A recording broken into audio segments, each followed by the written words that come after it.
So ngayon, naghihiwa tayo ng bawang. Nagbabalat ako ngayon para sa adobo. Nari ko si mama ngayon, adobong tiniyuan, adobong baboy na tiniyuan. I mean, nagmamantika siya. So ngayon, nagtatanggal muna ako ng maraming bawang.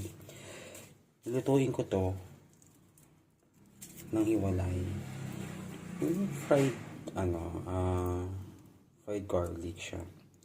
Tustahin ko muna siya, tapos set aside ko siya bago ako magigisa ng sibuyas. So, magbalat muna tayo ng bawang.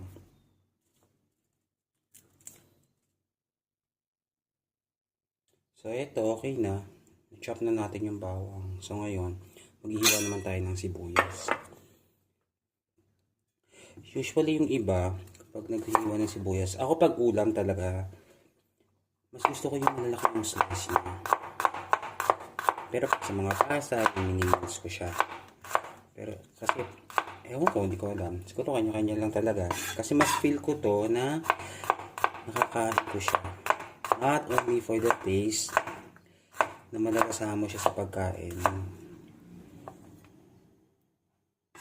Pero yung nakikita mo siya. Ewan ko, siguro kanya-kanya lang. Ganun talaga.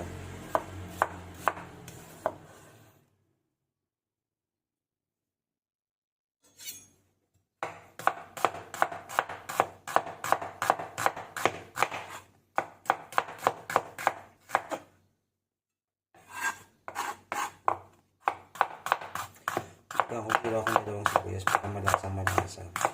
Kasi nga, tinuyuan siya, minantika ang baboy siya. So, para yummy! So, ayan, mainit na yung mantika. I mean, yung kawali. Ayan natin ang mantika. Para dun sa bawang, kinakaman na natin. Low heat.